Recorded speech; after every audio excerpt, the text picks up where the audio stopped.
In the United Kingdom, if you live with someone for 30 years and they die without a will, you are legally entitled to nothing.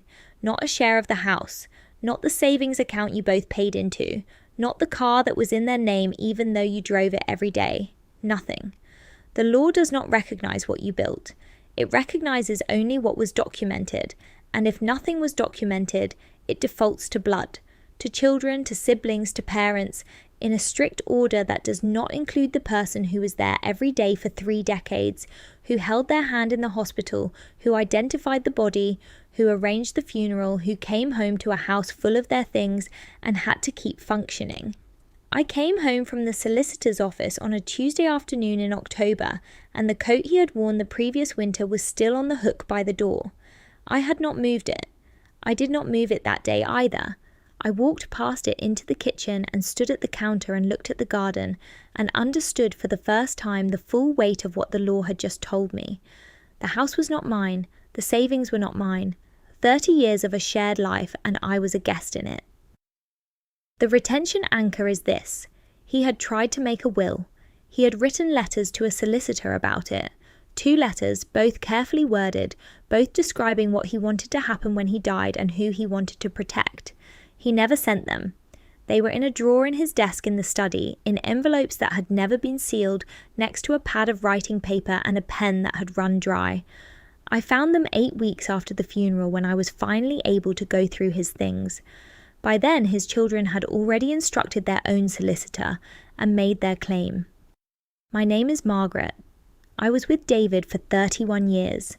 We met when I was 34 and he was 37, both of us coming out of first marriages that had not worked, both of us cautious about doing it again. We talked about marriage several times over the years. We never got there, not because we did not want to, because we kept putting it off in the way you put off things that feel permanent when life is already good enough.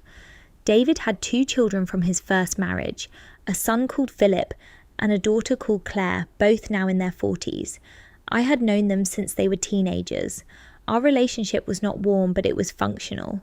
We coexisted at Christmases and birthdays. Philip sent a card when David was diagnosed.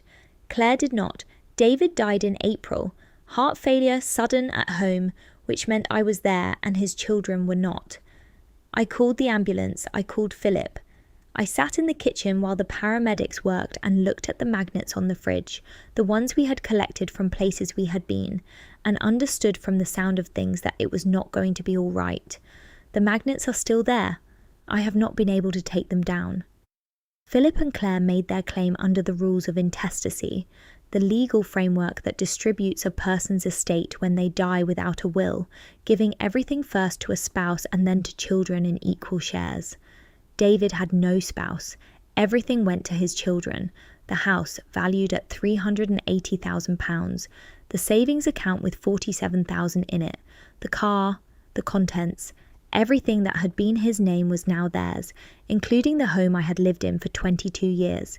My solicitor was a woman called Rachel, inheritance law specialist, with the particular quality of someone who is angry on your behalf before she has finished reading the file. Rachel said, "The intestacy rules are the rules, but there is a route. The Inheritance Act allows a financial dependent to make a claim for reasonable provision from an estate. She said we need to establish that you are financially dependent on David and that no reasonable provision has been made for you. She said, and we need to find anything that shows what he actually wanted."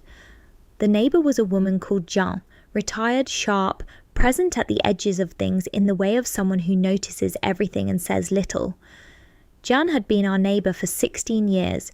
She had been present, she told Rachel, at a conversation in David's garden the previous summer in which David had told her directly that he needed to sort out the will because he wanted to make sure Margaret was protected. He had said he had been meaning to do it for years. He had said he was going to make an appointment. He never made the appointment. The midpoint arrived when I opened the desk drawer. The 2 letters were addressed to a solicitor whose name I did not recognise. The first was dated 14 months before David died. It described his wishes clearly: the house to Margaret outright, the savings split between Margaret and his children, personal items to be distributed according to a list he intended to attach. The second letter was dated 6 months later. It said the same thing in slightly different words, as if he had written it again because the first had not been sent, and he was trying to make himself do it. Both envelopes, unsealed, never sent. He had written it twice.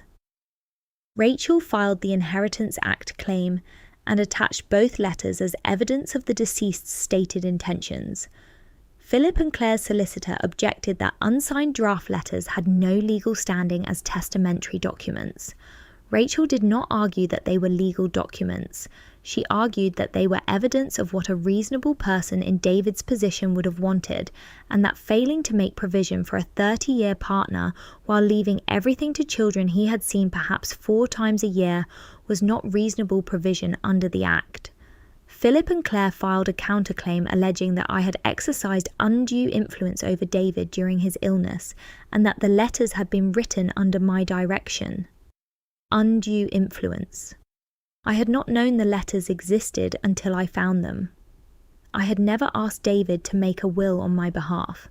I had never raised the subject of inheritance with him in 31 years because it had never felt like the kind of conversation we needed to have. Rachel said, "This is what happens when there is money involved, and a strong legal position becomes inconvenient." The hearing was listed for March.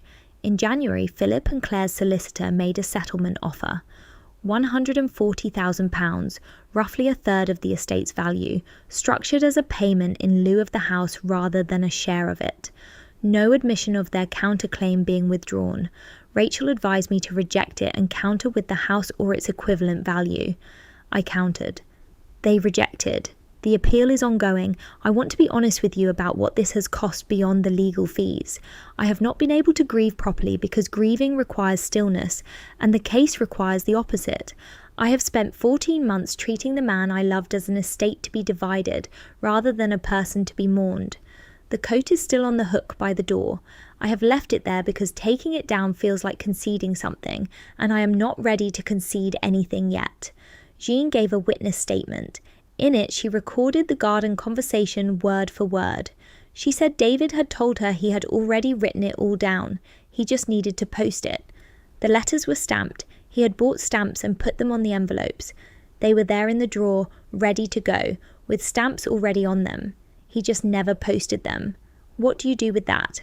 With the version of the future he planned and never sent.